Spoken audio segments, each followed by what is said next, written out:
Good day and welcome to Larrikin, Japan. Today I thought we'd have a little bit of a talk about different types of people, different groups of people who come to Japan. So I think there's like three main groups would come to Japan. First off, group one I think is your tourists. So at the moment a lot of people are coming to Japan. The yen is really low, it's weak. So it's good value coming if you're coming from America or Australia. Makes it a really cheap holiday. You can come for 2 or 3 weeks, have a really good time. You know, many people are interested in Japanese food, culture, manga, different things, want to see the sights. So, you know, this is very popular at the moment, tourism. And out of the tourism, maybe you get some people, they come and visit, and then they decide, oh, I wouldn't mind coming here and staying for a while, living here for a little bit. So out of the tourism part, you could end up like in the second type, which I reckon is people who come to Japan for a short term. So, you know, 1 or 2 years. So many people, they'll come to Japan to live for 1 or 2 years. These people tend to do English teaching, this sort of thing. They get work visas. Work visas typically last for 1 year. You're under a contract with either what do they call, a conversation school, or you work for a dispatch company, and they might send you to elementary schools or junior high schools, and you teach English there. These all run for 1 year, these contracts, so your visa will run for 1 year too. Now these jobs used to be pretty good. They used to be pretty lucrative. You could make a decent living, but now not so much. They're not paying a lot and people are just scraping by. Really, you wouldn't save much money by the time you paid for your rent, your food and everything, electricity and whatever. You wouldn't have that much at the end of the month to save.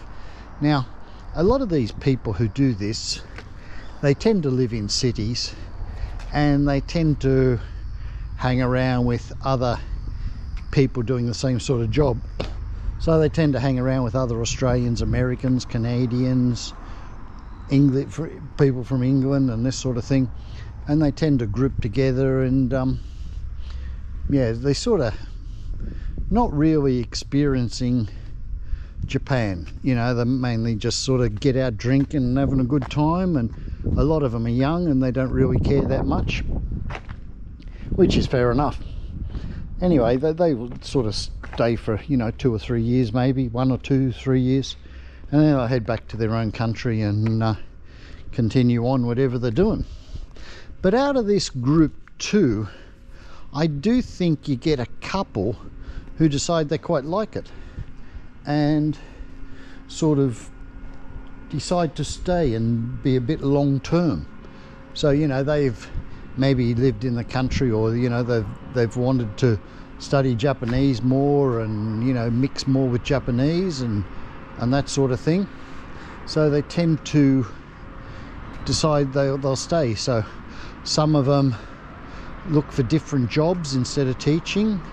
Others might start up their own English schools and different things like this. So you have a bit of a change. And then in this group 3, you also have people like from other countries who decide they want to move to Japan and start fresh. So, you know, they'll now, you know, visas are a big problem if you're coming like that.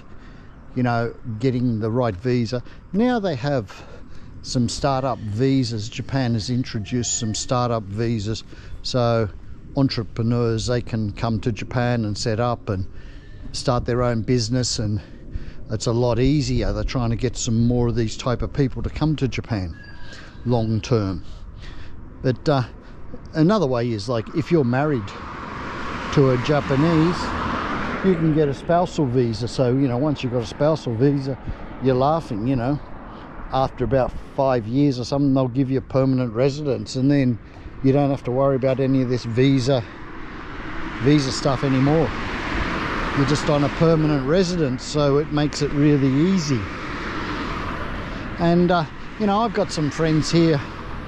One of my probably oldest friends I've had, I met him when I first started teaching at companies. I was doing company classes like Toyota and Denso and Aishin and Mercedes-Benz and all these sort of classes, and I met him then. So he's been here over 30 years. Like, he's from America, he'll never go back. Last year he had a bit of heart problem, had to have a bypass surgery. Now, the bypass surgery cost him absolutely nothing, didn't cost him 1 yen, and for a year after, he didn't have to pay health care, didn't have to pay doctor's fees, didn't have to pay for medication. It was all covered under the national health. He was telling me, he said he couldn't afford to have it done in America. It would have cost an arm and a leg, you know, but here he got it all done for nothing, and for a year after he had sort of free medical care. So this is one reason why people tend to stay here. You know, it's pretty easy country to live in. You know, it's safe. You don't have to worry. You know, if Amazon delivers your packet to your doorstep, when you come home it's still going to be sitting there. It's not going to go missing like in America and Australia, and that they're sort of following the Amazon trucks around, stealing them as they drop them off, sort of thing, you know. But here you're pretty safe. People don't tend to steal things, so it is pretty good. There is getting a little bit more theft here than there used to be. I had the police come around the other day to home and was talking to us, and he was telling us make sure we lock our windows, and you know, lock them properly, because people are sort of doing a few break-ins around. But I haven't really heard about it around my area. But you know, you just have to be careful. When I first came here, we used to leave the keys in the ignition of the cars, you know. It was that safe. The doors were never locked, front door, back door were never locked, and you never had any problem. But now you have to be a little bit more careful. So tough times, and a few different types of people moving into the area, I suppose, so it's a little bit different. Anyway, you know, and another guy I know, he's been here over 20 years. I used to work with him teaching at schools, in the school system, and he quit probably about 10 or 12 years ago, I suppose.